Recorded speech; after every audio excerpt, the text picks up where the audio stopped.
Hello Longhorn. Hello Longhorn. Hello Longhorn. Hello, Longhorn. This is a Texas Exes podcast introducing you to Longhorn entrepreneurs and business leaders. I'm Sara Light, and today our guest is the CEO and founder of Freedom Solar, Bret Biggart. He got his BA in government from the University of Texas in 1999. It's a really good story. Here's Bret. We start by asking why you chose the University of Texas. And you went to Austin High? I did. There's a long list of people that have been on this podcast that went to Austin High. It's very impressive. A lot of entrepreneurs. It is sort of it. There's a lot of entrepreneurs from the Austin zone, which makes me super proud. But yes, I grew up here, went to Austin High, and then went to the University of Texas. It was the only place that I applied. You didn't want to get out of town? All of my friends went here, and it's sort of all that I kind of knew. But the best part for me was coming to the University of Texas. And sort of my life being on the campus and West Campus was totally different than growing up in Austin. Where did you live freshman year? My freshman year, I lived on the east side. I lived all over West Campus. Oh, you didn't live in a dorm freshman year? I did not live in a dorm. Ooh. I lived with 4 other guys, and we pledged a fraternity, and we lived just on the east side of I-35. Okay. Which was far enough away from sort of our fraternity so that we thought that the guys who were active couldn't get to us. That was sort of the logic. Got it. It was totally flawed. Yeah. Too far. As pledges, they don't want to go on the other They're side. not going to come over to us and hassle us, but that turned out to not be the case. But that's okay. And you were a liberal arts. I was liberal arts. I didn't really know what I wanted to do, quite frankly. And so I knew I wanted to come to UT, and I showed up here, and my mind was sort of blown by, you grew up in Austin. It was a small town then. It was maybe whatever it was, 600,000 people. And then you come to the University of Texas, and there's a lot of, smart, good-looking, funny, just like the world just sort of explodes. You're like, oh my goodness, there's a lot of capable human beings. And sure. So that was sort of an eye-opening experience. It's the best part about college. It's the best part about college. It was really good. What did you do aside? So you were in which fraternity? I was in SAE. Okay. Texas. And then what else did you do while you were on campus? That ended up taking up a large part of my life is what I would say in retrospect. But I was always sort of around the campus zone. So that first year we lived off campus slightly and then was on campus the rest of the time. Okay. So my whole life was here for 4 years, which was really cool. And now I live in North Campus on 32nd and Guadalupe, which is so I walk to football games from my house. Oh, that's cool. So my daily commute is through campus, more or less, like by the Delta House and around the edge, real close to here.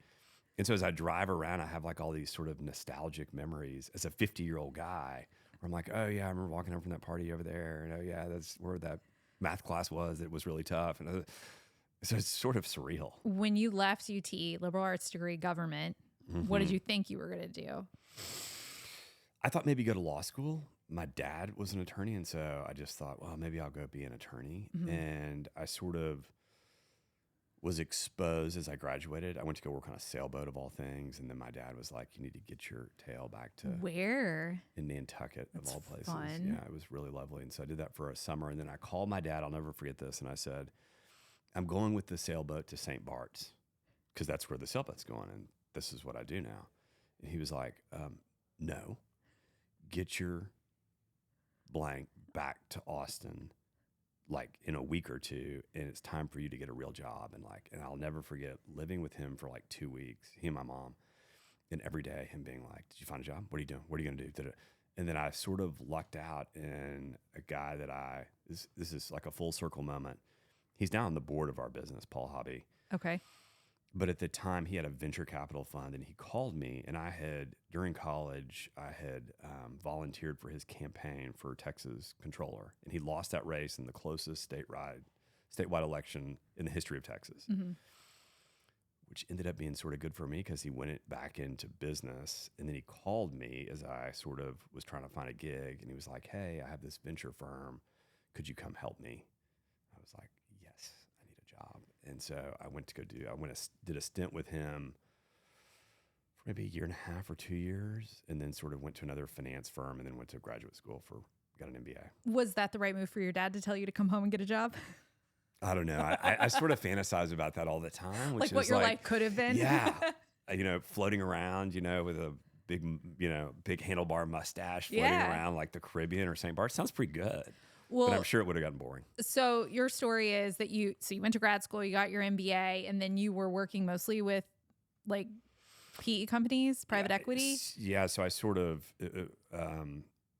I graduated from business school and sort of went into corporate finance thinking that was what I was supposed to do, because that's sort of what everybody did. Was sort of the gravitational pull of everybody that graduated was, let's go find the most competitive job and then let's all jockey for that job, and maybe you get it, maybe you don't. And I was lucky enough to get a good job and did that for a couple of years and hated it.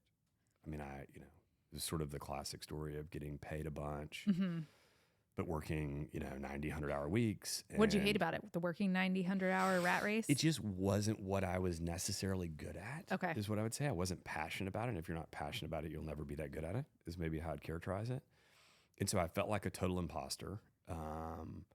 And I showed up at work stressed out every day and like, oh my goodness, if they figure out who I really am, they'll never keep me here.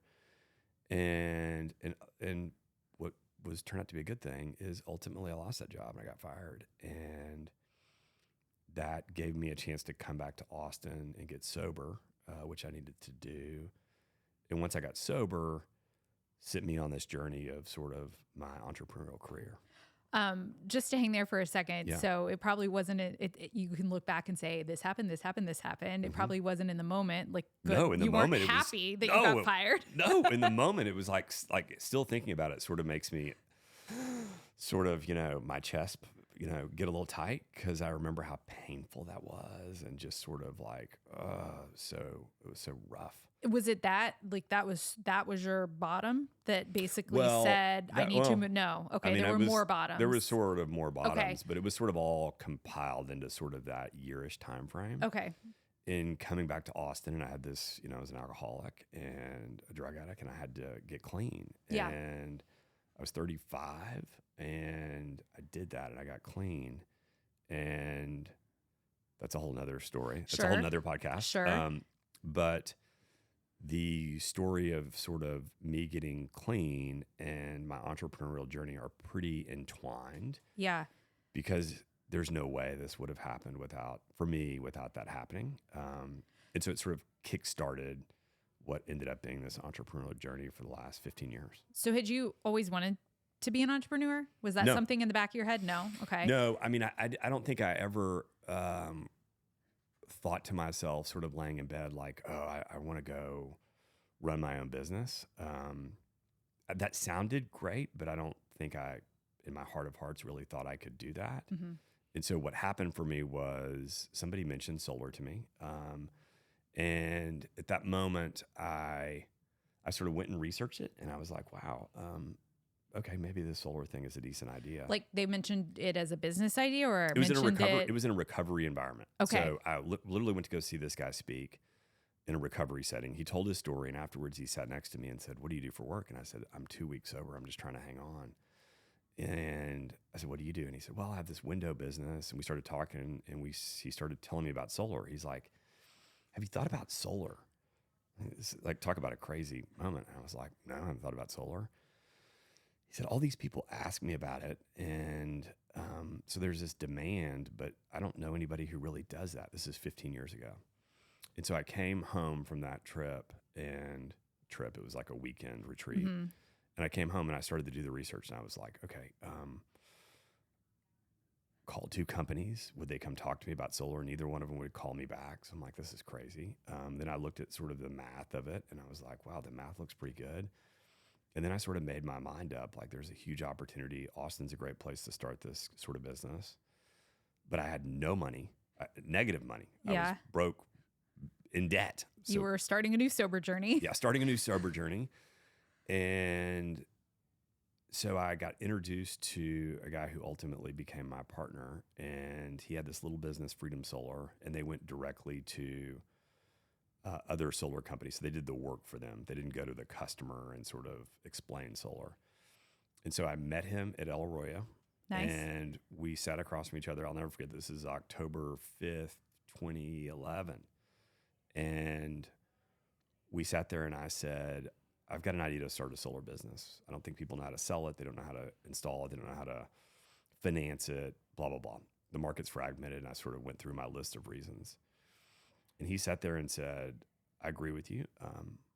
I know how to run crews. I know how to install solar. I know how to design systems. I don't even like people, though. Mm-hmm. I said, great. You like people? I said, yeah. I was like, okay, let's partner and do this. And we did it. We started it out of his house. What was solar in, this is like 2011. 2011. Like how many people had solar? Was it just still so brand new? And It was so brand new. just people who were like the weird hippie people? Yeah, I would say it was sort of the bleeding edge of people who generally were very environmentally conscious, and sort of there were enough of those people in Austin to sort of get a grip, to sort of start a business. But as an entrepreneur, I think everybody is trying to solve a problem, right? That's what you're, if you are successful at being an entrepreneur, you are solving a problem and someone's paying you to solve that problem. So like what did you see? You said there was opportunity. Was it just that it was a growing type of business? You knew that the customer was here and that nobody was doing it the way, like they didn't call you back. So you knew you could call people back? Yeah, I knew if that was our competition, that was pretty good. Yeah. We could call people back. We knew that. And we sort of found our way, which is, in the beginning, we had nothing, no money, no nothing. Just we started out of his house and we went and I put door hangers in Sunset Valley, which is a neighborhood in South Austin. Yeah. They had a little incentive in Sunset Valley. You walked door to door? I walked door to door. Okay. And my partner Adrian drove a van, and I got out of the van. I went to Kinko's, made some goofy door hangers, put them on the door in this neighborhood. He drove the van. I jumped out and ran the whole way and put door hangers. And then literally the next day, some guy called. I'll never forget this. This guy's name is Robert Biggart. And I've tried to get in touch with him, and I can't find him. So if he's listening, I'd love to hear from him. Robert Biggart, if you're out Valley, there, yeah. Sunset Valley, 2011. And he called me because I had my cell phone number on the flyer. And he said, I want to talk to you about solar. My wife and I are interested. And so I didn't know what to do. I didn't know. So I asked him some questions about his bill, and I got an Excel and created a little proposal. And then I had a briefcase. There was nothing in the briefcase. I just printed out this proposal, put the proposal in a briefcase with a pen. That's it. That's all that was in the briefcase. And I thought that having a briefcase meant you might be important. This is the crazy, Well, that's the world you came from. That's the world I came from. Yeah. And so I called Adrian and I said, we have a live one. We have a potential customer. Come pick me up, and I've got to go run this appointment. So we got in his van. I was dressed like some corporate finance guy. In a suit. In a suit. I looked like an IRS agent to come audit someone. I looked ridiculous with a briefcase. He looked the opposite. He looked like he had been working on a roof or under a car and was sort of like, did not look very professional and sort of like a blue-collar guy who was in the middle of doing work when I called him, which is what he was doing. And so we drove to this couple's house, and I got out and I said, measure the roof, look at the electrical system, do whatever you do. I'm going to go in and try to sell this. So I go in and I have like a 30-minute discussion with this couple. There's not one part of me that thought we had any sort of relationship or I resonated with them in any way, shape, or form. They sort of, they didn't roll their eyes, but it felt like that to me. And so I get finished with this 30-minute sort of discussion, pitch, if you will, in air quotes. And the wife says to Robert, honey, why don't we just do it? I had not thought that far through. And so I'm sort of like, oh my gosh, okay, what happens next? And he says, okay, Bret, what happens? What do we do now? And I said, well, if you could give me a deposit, that would be great. And he said, okay, well, how much? And I said, for 25%. I just made it up. And so he broke out a checkbook and he wrote us a check for 25% for the deposit. I was blown away, and I got the check and put it in my little briefcase, which had nothing in it at that point because he had the proposal in the pen. So I put the check in the briefcase, and I walk out the front door, and I tell him, we'll be back in 2 days to do the project. And I'll never forget walking out of the front door, and Adrian's in the van, and he's sort of looking at me, giving me the thumbs up, thumbs down, and I pulled the check out of the thing. I was like, we got our first deal. That was our first deal, and that deal turned into, we did a great job for him, and he told 3 other people, and it was sort of your classic entrepreneurial thing, and they told 3 other people. And at that moment, we sort of realized we had something that was like the start or the spark of being like, okay, other people are interested in solar. When we give the facts and present this in an easy to understand way, more often than not, they'll say yes. And so we started to do our thing, which was sort of bend over backwards for the customer and make sure they had a great experience with the hope they would tell other people. That's cool. And they did. I love that moment of just that leap of faith of just faking it till you make it. I know. Yes. Yes, we will do it. We'll do it. I think about that that was whatever it was, 15 years ago. Mm-hmm. And you're no longer going door to door. I'm no longer going door to door, thankfully. But the things that sort of helped us build what was unique about us at that moment are still the things that make us unique today at its core, which is bending over for the customer, bending over backwards, willing to do anything, make sure they have a great experience. And then if we do that and we deliver on that and they have an exceptional experience, they will tell other people. And y'all have grown. Now you're not just the two of you. We're not just the two of us. You have grown over the last 15 years. And I'm sure there's been a lot of ups and downs and changes. There's been a lot of ups and downs, but we, when I sort of look back, we did, I remember the first year was like, could we do $1 million? Did you do it? We did. We did 1.4 million the first year. Did it blow your mind? It did. I was like, I think we have something here. Because, we didn't have investors. We didn't have, this was not a business plan that was like written out and, go raise money against and then pay the investors back. It was literally like, can we go do one deal, make a little money, do the next deal? And it sort of just rolled like that. And, it ultimately became doing $1 million a day, which is pretty good. And pretty good. So it's better than zero. It's better than zero. And so it went from, it grew a bunch. And when you were doing that, you, I guess, were just doing tons of research into solar panels, was into where to, because you weren't making the solar panels. No. So we found the best solar panels that were in the market. So think about a car. We sort of went to the best, use a bad analogy would be sort of Mercedes. Go find the best product, and we're going to go put the best service behind the best product. Okay. And so that's what we did. And you said you felt like an imposter when you were in your other job, but here you kind of had no idea what you were doing in the beginning. So you kind of were an imposter, but you didn't feel like an imposter. But, you sort of just get in this mode of action. And the other sort of entrepreneurial thing that I sort of try to hang on to is burning the lifeboats, which is this idea that there is no B plan. There's no, hey, if this doesn't work, I'm going to go get a job at a bank or some conventional job. We are going to make it work no matter what.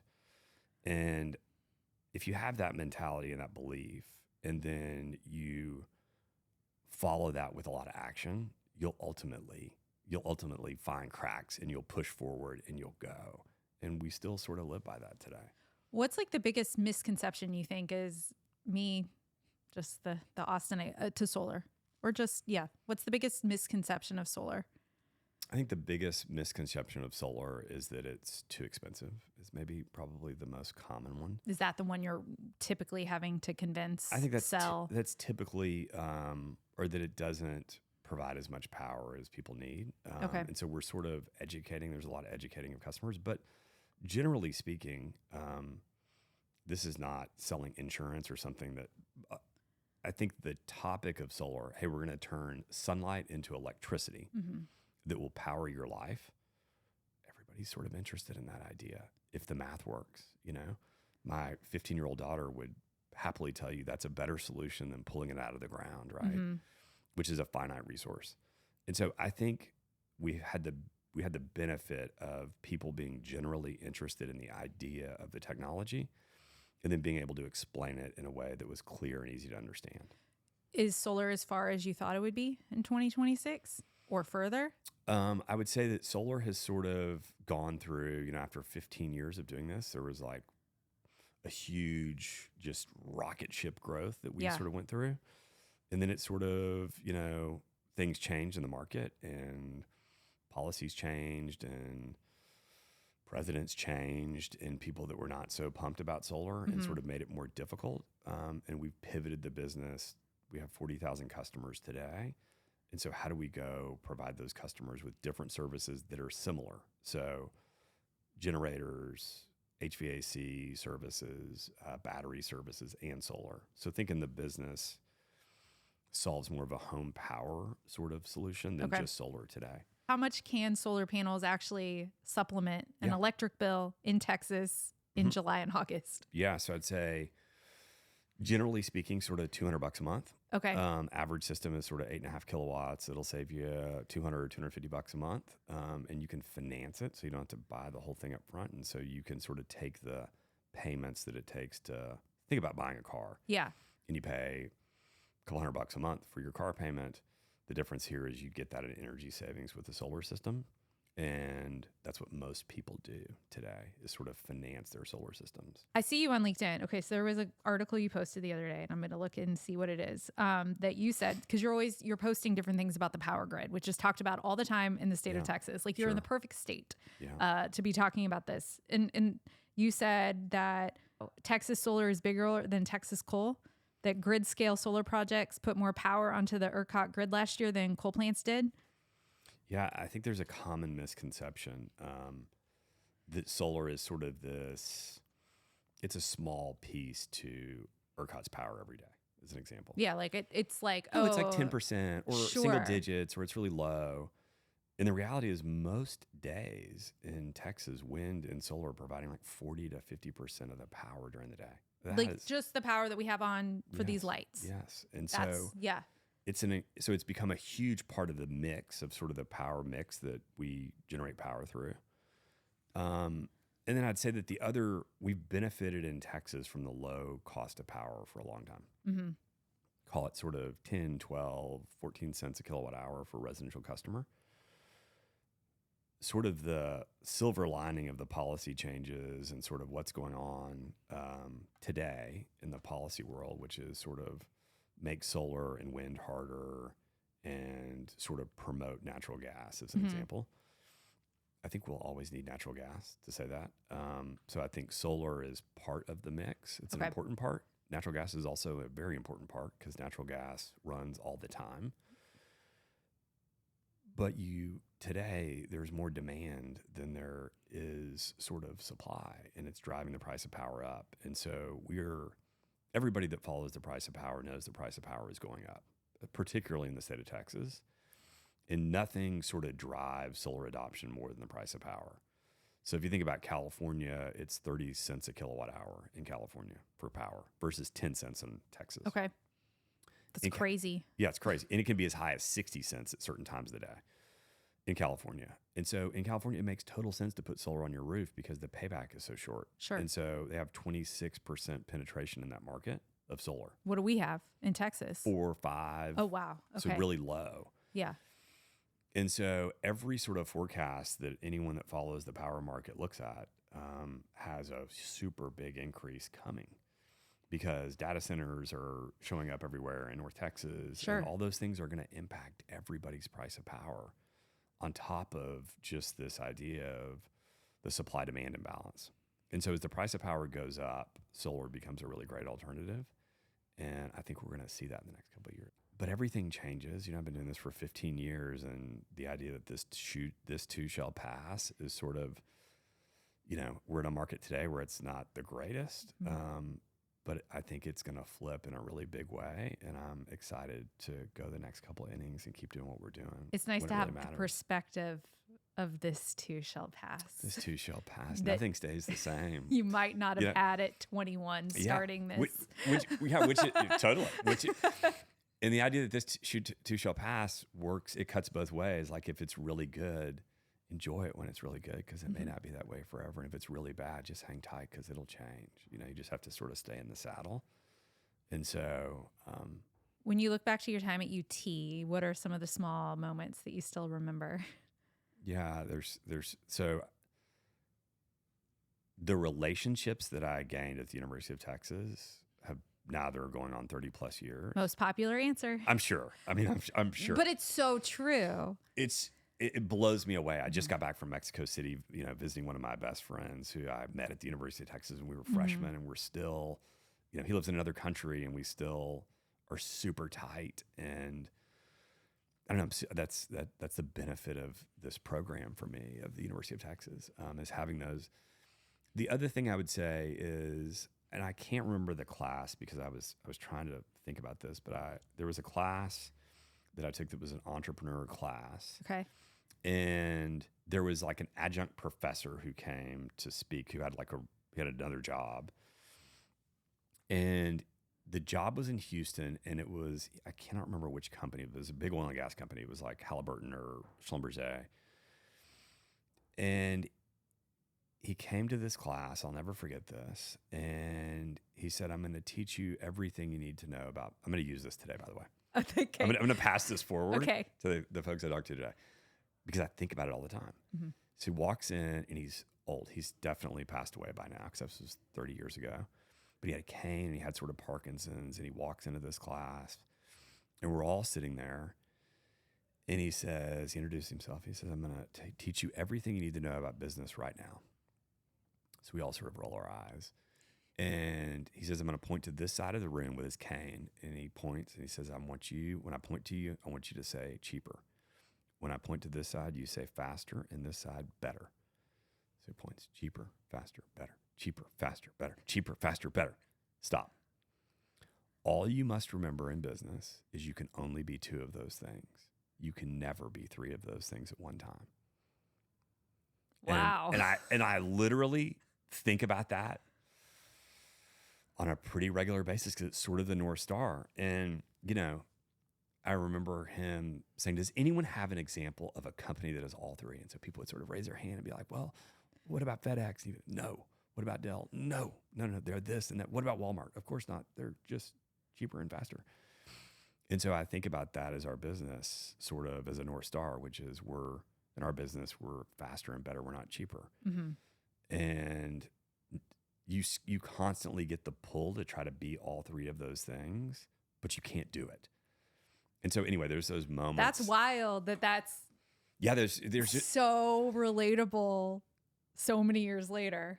31 years later. Yeah. Right. And I think we talk about that as an executive team at Freedom on a pretty regular basis, which is, wait a minute, hold on. We're not trying to be the cheapest. Stop trying to, because then we're all three and that doesn't work. It's never worked for anybody. Stop. Hold on. We're not the unicorns. I was going to ask what you were going to talk about in class today, but now I know. What was your favorite place to go grab food when you were a student around campus or on? Yeah, Dirty's. Dirty's. Yeah. Is it still? Dirty's is still. What's your order? The OT special. Okay. Yeah. It's still so good. And I take my kids there now, and we sort of nostalgically go through the whole thing. And I try to eat healthy, but it's sort of my cheat spot. It's pretty good. It's still so good, but it's still pretty much the exact same. At least the front part of it is all the exact same smell. Mm-hmm. Generally, some of the people that still work there are still the same people. And so it still looks and feels and smells and it's just the same. So it's a nostalgic place for me. Yeah. Nice to know it's there. Yeah. Well, thank you for coming in. And again, me. I was going to say, what's the number one piece of advice you give entrepreneurs? But I think you gave it to us. So I think that's, yeah. I mean, I would say the number one advice that I give entrepreneurs is to sort of burn the lifeboat, Okay. Which is go all in. And if you go all in and there's no B plan and you're committed to making it work, you'll sort of be blown away. You'll sort of be blown away by what the outcome is. It's bigger than what you think it is. So, well, hook 'em horns. Go horns. Hook 'em. Yeah. Thanks. Thanks.